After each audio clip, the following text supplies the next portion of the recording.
Good morning, true crime friends. I'm running late this morning. You wanna know why? You wanna know what I've been up to? So recently I had coffee with Real Talk Bougie, Pam, one of my favorite YouTubers, right?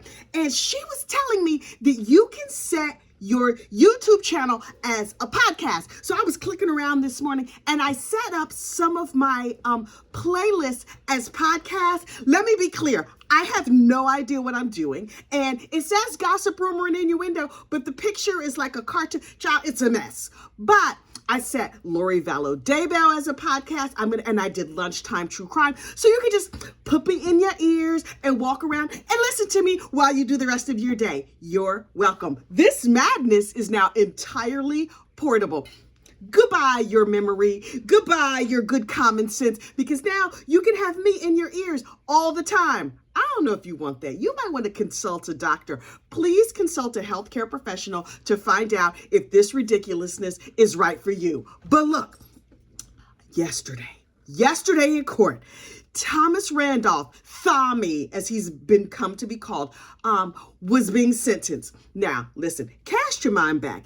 Tommie was referred to as the widower. He has like 6 dead wives. And in his mind, it was not his fault. Y'all know how I feel about being like the 5th, the 6th, the 7th, one of them high order wives. Nope. You got a bunch of unalived spouses. Child, you can't find out my real name. Yeah, my name is Sally. My name is Sally Struthers. I'm Sally Struthers. So nice to meet you. Bye-bye. Nope.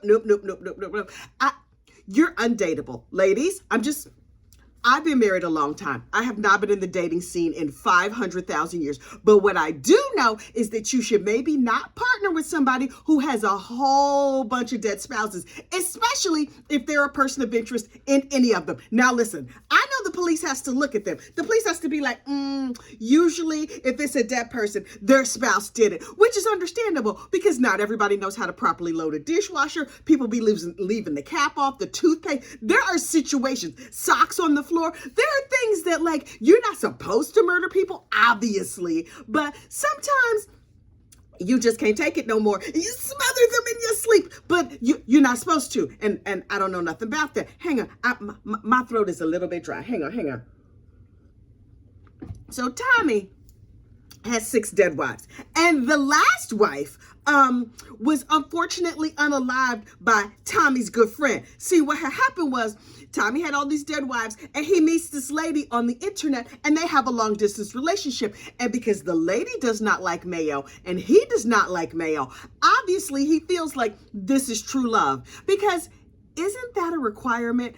Condiment compatibility. Is that on, on those swipey websites? I don't know how dating apps work. I've never used one in my life, but I'm not sure if it says like, what is your height? What kind of people do you like? And what condiments do they prefer? Are they a non-smoker? So apparently these two swiped whatever direction is the yes, date me direction. Swipe right, swipe. I have no idea, but, they were condiment compatible, and so according to Tommie, because both of them didn't like mayo, they could eat each other's leftovers. Okay, so they got married, like you do when your beloved has a bunch of dead spouses and you both don't like mayo. Child, I'm gonna need Miss whatever her name was. I don't even remember her name now. May she rest. I don't remember her name, but I'm gonna need her to posthumously raise her standards. I hope she's dating better dudes in the afterlife. Do you date in the afterlife? Anyway, doesn't matter. So Tommie was like, this non-mayo loving wife is lovely. Only life insurance. And so I'm gonna get a lot of life insurance on her life. And then I'm gonna have my friend here, unfortunately, unalive her by inserting, I don't remember what you could say on the YouTube. He's gonna put a projectile into her noggin. Those are the medical terms. So he gonna shoot her in the head. Don't tell YouTube I said that. So anyway, this lady, they go out to dinner, they're having a lovely time, and she comes in the house. Tommie is like, there seems to be a disturbance in the house. You should go first and check it out. And she's like, oh, Tommie, you're so silly. Save those leftovers because I'm going to eat yours later. And she walks in the house, and Tommie's friend pews her right in the head. It's terrible. And then Tommie comes in and says, oh my goodness. you have unalived my wife. And the friend is like, I know, just like you asked me to do. Can I have my money, please? Are there mayonnaise in those leftovers? Because I would like to have your leftovers too. And Tommie was like, no mayo, but come here for a minute, lean in close, and I'm gonna give you your money. And when the friend leans in close, Tommie pews this dude right in his noggin. And so then it's two unfortunately unalived people on the floor, and Tommie calls the police, and he's just like, oh, it's terrible. There's two unfortunately unalived people on the floor. You should send somebody over right away. Also, do you have the phone number for Liberty Mutual? Because there may have been life insurance on both of them. And so the police come and they investigate the situation. Meanwhile, Tommie is like, hi, my name is Tommie Randolph. Yep, officers, you can go in that room. Yes, my wife passed away, and while they were still conducting the investigation, Tommie was over there calling, trying to collect his money, because, you know, wives are not easy to come by.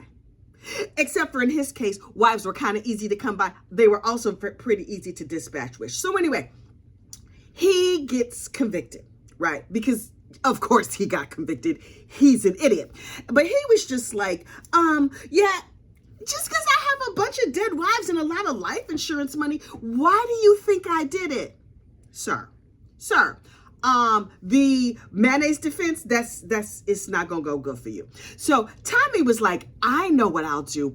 I will blame my dead wife's daughter, this woman named Colleen. And so he's like, my stepdaughter, who I love with all my heart, she did it. She did it. She unalived her mama. I'm sure that she plotted and planned this whole thing. Colleen loves mayonnaise, and so that is how I know she did it. And I'm like, okay. So yesterday, Tommie, well, like a couple of years ago, Tommie was convicted and sentenced to life in prison or whatever, but he's kind of a pain in the neck. Also, he's a weird dude. So he goes back to court, and he keeps complaining and filing things. And finally they were like, right. Okay, you're going to get a new trial. I don't remember why he actually got a new trial. Part of it, I am sure, is because he's super annoying and probably just worried somebody to death. So they were like, okay, Tommie, we're going to give you a new trial. And he's like, okay, you know, I used to be sexy, and now I'm just like, I'm shaped like a big round ball like you would get at Walmart to play kickball, and I have pigtails. And the judge was like, you look a mess. You cannot be in here just looking like a mess like you do. So go back and get a haircut. We're going to let you still remain shaped like a ball, because, you know, what you got, all them carbs in prison is terrible, but you're going to need to get a haircut. So she made him get a haircut. He cut off his pigtails. I hope he donated them to Locks of Love. Also, you know how, like, if you donate a heart to somebody or some other organ, you can, like, pick up some of that person's traits. I hope whoever got his donated hair didn't become a murderer. So anyway, Tommie gets his haircut, and he goes back to trial, and he goes through the whole trial acting like just a straight fool, out of his mind, out of his total and complete mind. And surprise to no one, except for possibly Tommie, he gets convicted again. So yesterday was his second sentencing, and he sits in court, and he's looking crazy, and he's acting crazy, and he gave a long ranting speech about mayonnaise and Colleen. And at the end of it, he was like, I also might be showing signs of dementia. You don't say, sir. We never would have guessed. The condiment rant. Oh, hang on. I stay talking my throat dry. Anyway, so I was like, sir, you're in a bad way. You were in a bad way. So anyway, he got convicted and sentenced to life in prison, where I'm sure he will go and start writing letters again in an attempt to get a third trial. You know what he's not going to get? A third trial. Also, any more of my attention, because please, Tommie, go away. Also, yesterday in court, Jennifer Crumbley, this was not in court. These were just like court filings. And I was like, tell me this is not real. You remember Jennifer Crumbley, right? Jennifer Crumbley is the mother of the shooter, Ethan Crumbley. Ethan Crumbley was a school shooter. He was, he had a little ticklish brain. He belonged down at the nervous hospital, but his parents were like, no. Obviously, you're hearing voices, you're hallucinating, we're drunk and leaving you alone all the time. And even though you're begging us for help, we are just giving you melatonin to treat mental illness. Now listen, melatonin is amazing. It's wonderful. It can help you sleep through the night. You know what it's not going to help? Them voices in your head. You got a little ticklish brain? You need to report immediately to the local nervous hospital and not down to the shooting range. But Jennifer and James Crumbley were like, you know what let's do? Let's get our mentally ill son a gun and then post pictures all over Facebook about how we got Captain Crazy Pants a gun. So then when he took his gun to school and shot up the place, the parents were like, oh me, oh my, we never saw that coming. Just because he kept saying, please, we should take him to a mental hospital, and we gave him melatonin for it. However, could you blame us? Also, they never locked up the gun. They never tried to secure the gun. They didn't spend any time with the child. They spent all their time drunk and hooking up with other people in the Walmart parking lot. Child, when I got to the Walmart parking lot portion of the case, I was like, wait. These people are swingers, and that is not against the law. But why is that a part of your case? Yes, she's drunk all the time. That's pretty obvious. But the fact that she was on some website meeting others to partner with in an intimate way, I don't want to know this about you. But now that I know this about you, girl, I am looking at you all kinds of sideways. And also, as an unrelated aside, in the movies, when you see people who are swingers, they're always like beautiful and sexy and whatever. But in court, when you see people who are swingers, I'm like, how did you get one partner? Much less 3 or 4 or 5. Maybe that explains the Walmart parking lot. The lighting is dim? I don't know. Because I'm like, Is it like people who have a fetish for putting a bag over somebody else's head and then just doing nasty things? Child, I don't know. I can't figure it out. Anyway, so she's an unattractive swinger doing the oochie coochie in the Walmart parking lot, or maybe it was Costco, one of those. Anyway, so she got convicted in the case of you left the guns laying around for your crazy son to get him. And so her attorney, who has a little chicken on her daddy's side. Now listen, I have not seen DNA tests to verify the chicken paternity of this woman, but based on her performance in court, it's pretty evident that she got a little chicken on her daddy's side, because anytime anything upsetting would happen, she'll be like, Your Honor, and would freak out. And I was just like, wait.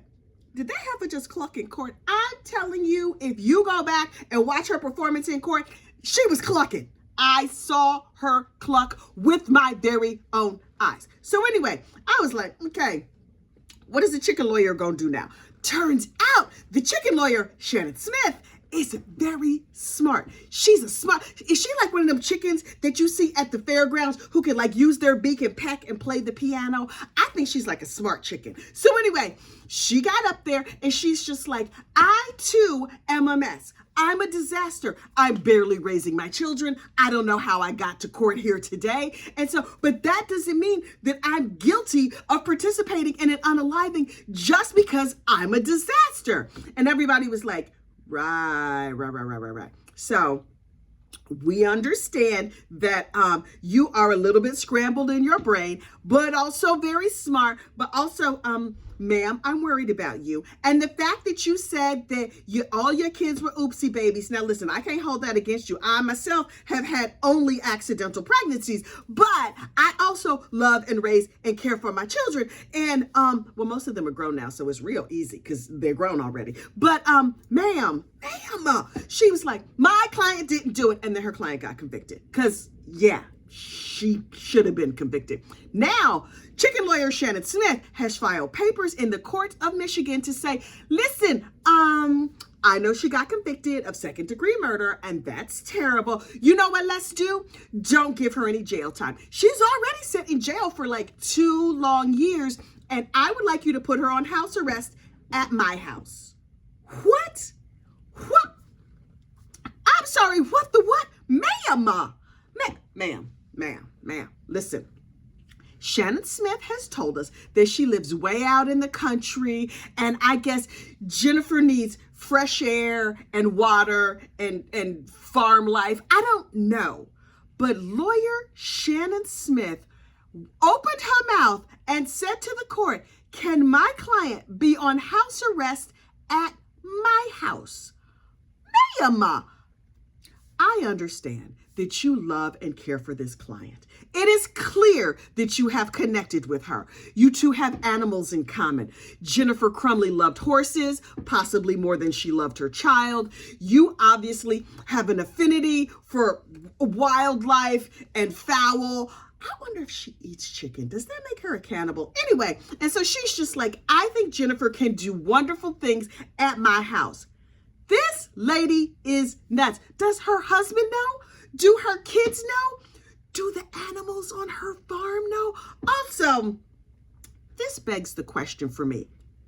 Might Shannon Smith also be a little bit of a swinger? Swingers of a feather flock together? I don't know. Can chickens swing?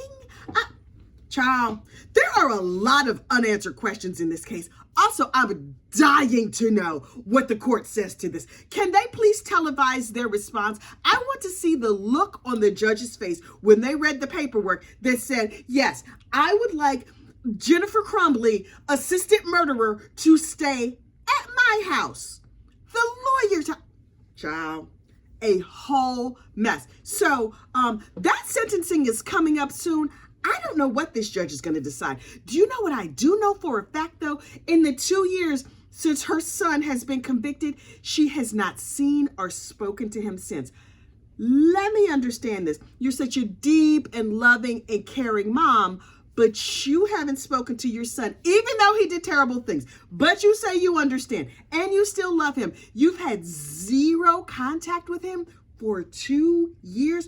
Truth be told, though, it came out in the trial that they asked her, would you do anything differently? And she was like, no, I wouldn't change a thing.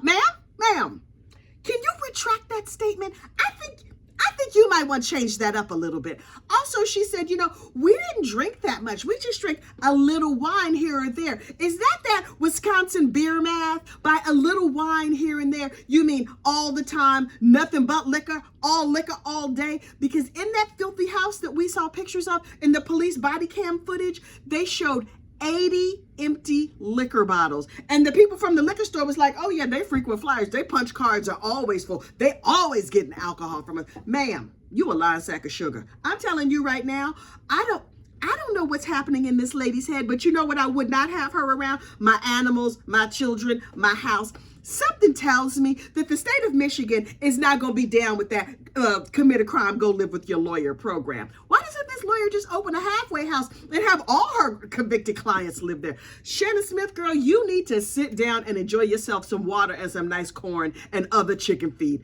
Child, I cannot with this. Now, Tim Vero, up there in New Hampshire, the jury is deliberating. And I was like, it's been more than a day. Tick-tock, jury, where are you? How come this has not come back yet? Turns out they had snow in New Hampshire yesterday, so the jurors got a snow day.